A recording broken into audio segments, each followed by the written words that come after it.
Your brain is divided into two halves. Each half of your brain has millions of factory workers on each side. At the forefront of each one of those factories is a forming positive, and you got forming negative. You're the boss of the factory. You wake up in the morning and you say, man, I don't feel myself today. Forming negative hears that. He said, hey, the boss just woke up and said he's having a bad day today. Let's get to work. And your day starts tumbling into what you ordered. You could wake up in the morning and you say, you know what? Today is going to be a great day today. Man, thank you, Lord, for waking me up this morning. Forming positive turns around and goes, Steve's having a great day today.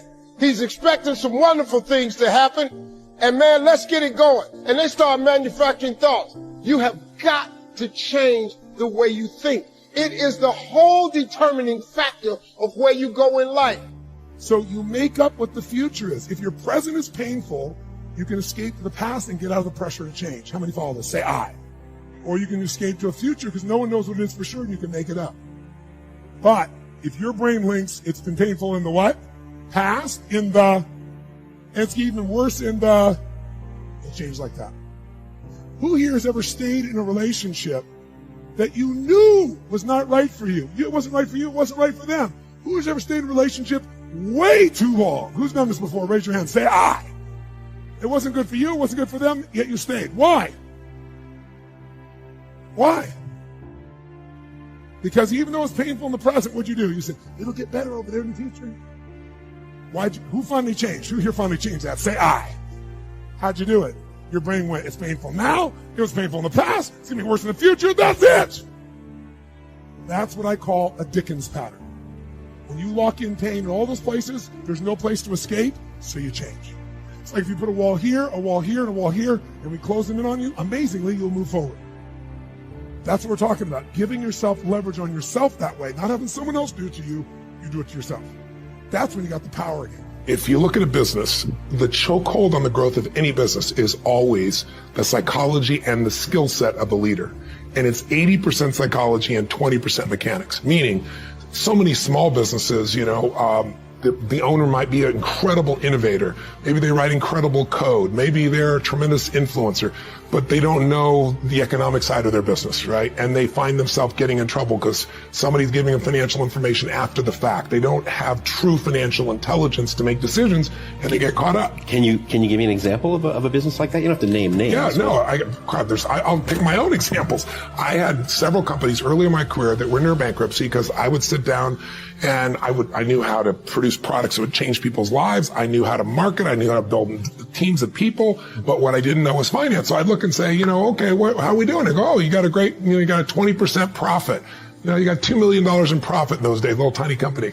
And I come to the end of the year and there was no cash, right? I didn't know that profit is a theory, right? And so just not having that skill, or someone might be really great in finance, but they're not any good in marketing. So sometimes it's a skill problem, but 80% of it, you can solve those skills. You can get those skills if you can change your psychology. But when you accept that, oh my God, the market's down, or oh my God, the economy in our area is down, when you allow the environment to control your psychology, you're not going to win. I always tell people, I said, tell me your schedule. And they'll go, well, I go to work and I work 9 to 5 and I come home, I'm exhausted. And so, when am I going to start a business? I said, well, what about the other 8-hour shift? Because that's what I did, right? I had to be able to work from 8 to 5 in a normal job, and then I started working as a janitor because I worked my own hours in the middle of the night. But I worked 8 to 5, and literally I'd come home, I'd get a bite to eat, and then I'd start my work at 6 p.m., 6:30 p.m., and I'd go from 6:30 to 2 a.m. And I'd get another 7-8 hours in, and that's how I built everything in the beginning. That's honestly what's required.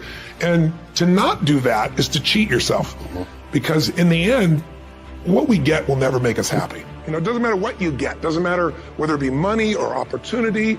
All those things might excite you for the moment. Even a relationship, as magnificent it may be, might be exciting for a while. But if you don't keep growing, that relationship isn't going to stay exciting. So the secret to real happiness is progress. Progress equals happiness. And if we can make progress on a regular basis, we feel alive. And that's why at the beginning of the year, we get this thing like, okay, I can have this fresh start. I could really do what my soul desires. I could expand. I could grow. I could improve. I could change. Or maybe better than change, I could progress. See, Think about that. Progress is an aliveness to it, doesn't it?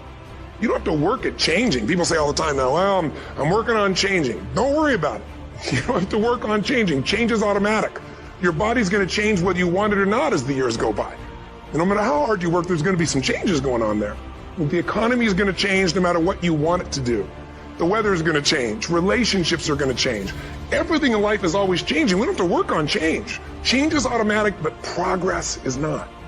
So if you want to make real progress, then you really got to look at your life in a different way. You got to say, I got to take control of this process and not just hope it's going to work out like people do who make a resolution.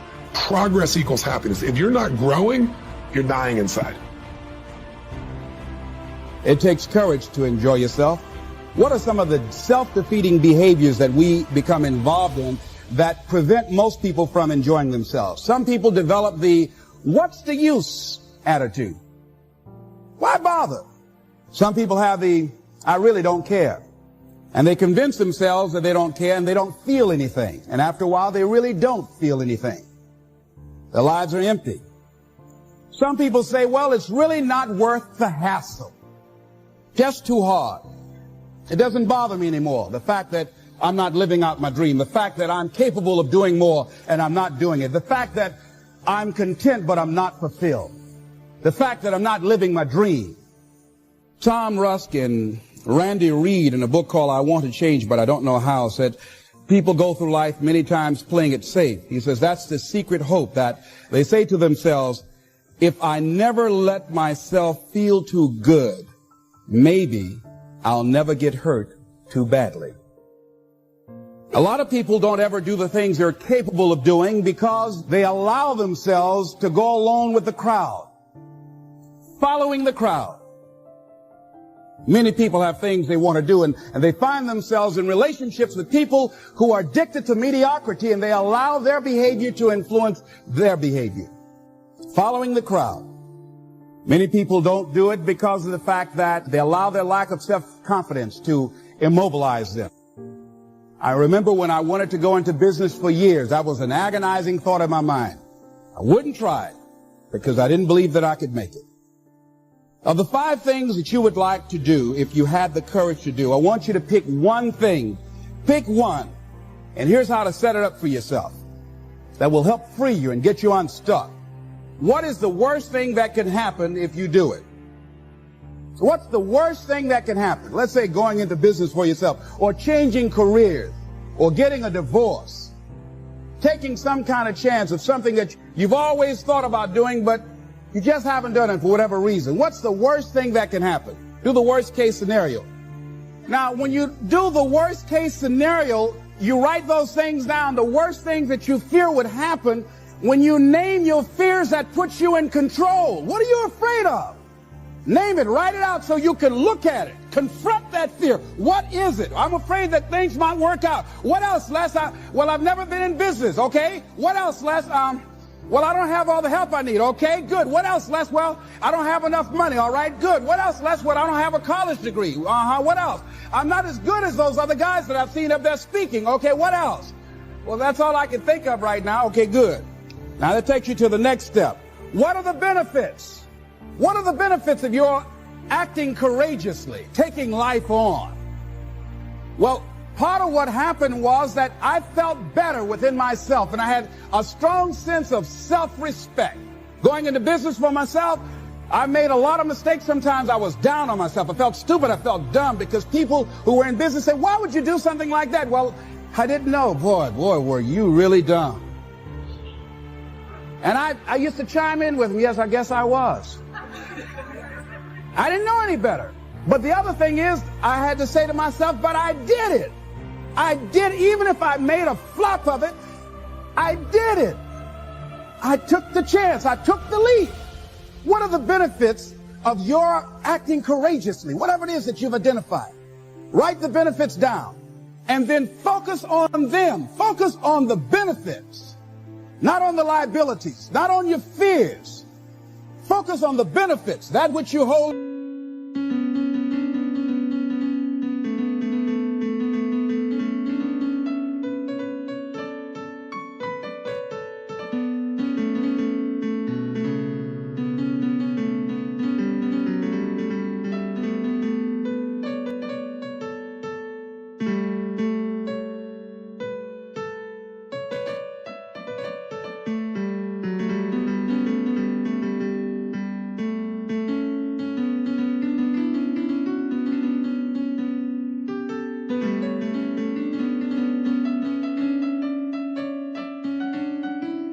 consciousness tends to manifest itself. Think about how good you feel.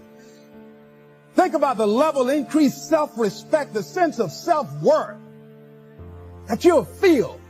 How good you'll feel getting up in the morning, looking yourself in the mirror, because you're taking life on. The other thing is acknowledge your fears and then go into action. This book is called Feel the Fear and Do It Anyway. That's it. See, I believe anybody who's ever done anything, who's ever taken a chance, doesn't mean that they are not afraid. Courageous does not mean being the absence of fear. I think that being courageous is willing to do it because that's what you feel, and you're going to do it anyhow, regardless. So you're not going to be immobilized by your fears or your doubts. You admit, okay, I'm scared to death. Now, okay, what is it that I must choose to do? Go ahead and experience that fear, but don't let that fear immobilize you. In what you've done with your life thus far, is it giving you what you want? Is it giving you what you want? When you look toward the future, when you look at all that's going on out here, is there some place within yourself you say, hey, I know I need to be out there in that arena. I know I can do more than what I've been doing. I know there's some great music that I have within me that I haven't brought out here yet. Is that something that you begin to look at within yourself? Life.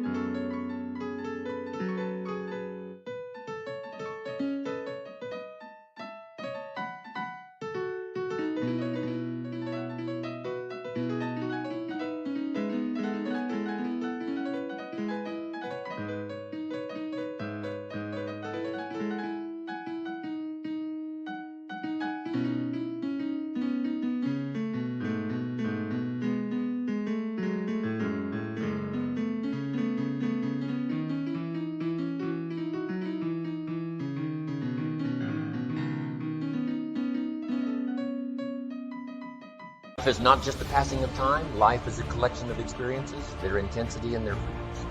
Here's what else your game plan must include: your lifestyle. Here's where we plan to go. If you don't put it on the calendar, if you keep doing it like I used to do years ago, called someday.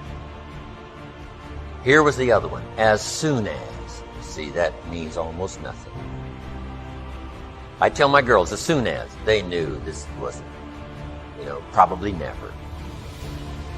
As soon as we get ahead, as soon as we get a little extra money, as soon as. There's a lot of things you cannot wait till as soon as. You got to work them in to your game plan. And just commit yourself to both the lifestyle and the business activity and your career. Career, lifestyle, family, spirituality, health, all that's important in your game plan. And here's what's difficult: to try to keep it all in your head. Because the head is full of good intentions. The head is full of hope. Oh, it's going to work. As soon as we get this paid off, it's going to work. Say, no, let's put it on the game plan. Right? I talked this morning, right? Someone says, I got my to be debt-free worked out. Been working on it a year and a half, and within a couple of years, it'll all be done. Oh, nothing. My father said that. Let's get a plan for you to be debt-free, debt-free, debt-free. Because Papa said, there's nothing like the freedom of no one having a claim on your assets. I said, well, I want to get there someday. I remember the day I crossed the line, debt-free.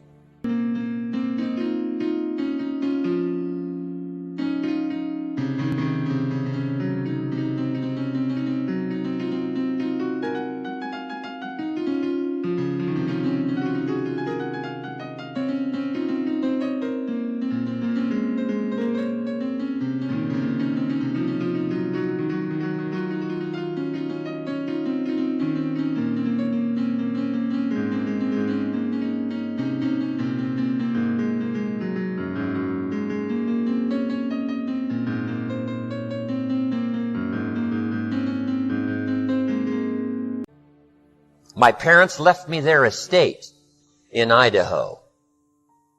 Guess how many debts? Not the automobiles, not the farm, not the land, not the house, not the properties, nothing. See, isn't that a bit unusual? But isn't that a bit exciting? Unbelievable. For somebody to have that kind of unique consistency in their plan, wanting to leave it debt-free. Don't have to worry. It's incredible. So, you work on a plan for debt-free. You work on a plan for your investments. You get a game plan that'll work for you so that all the bases are covered and the balance is right. Yes, it's going to get out of balance. When you're balancing your time, here's what you must remember. Sometimes you must work around the clock like spring. Round the clock. Why? It's springtime. So a lot of things have to be set aside till the spring is finished. Or until the harvest is in. Because you can't postpone the harvest while you do some fun things. You got to do the harvest and then some fun things. Your biggest enemy, the most important conversation you will ever have in your life is the one you have with yourself. You wake up with it, you walk around with it, you go to bed with it. Eventually, you're going to act on it, whether you're good or bad. You have to. That's why the whole thing about this.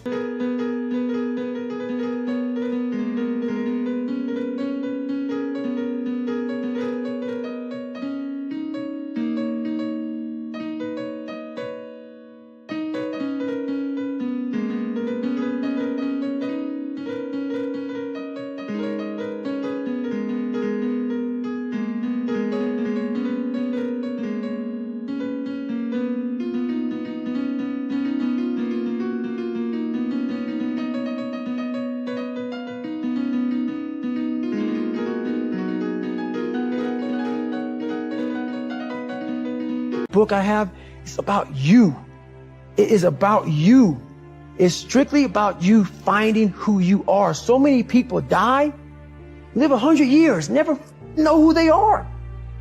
Never know who they are. You have to look in that mirror and know there's so much more in here, man. Because I could literally right now be a 300-pound guy spraying for cockroaches still to this day if I did not look in that mirror and say, there has to be more to this. This can't be it.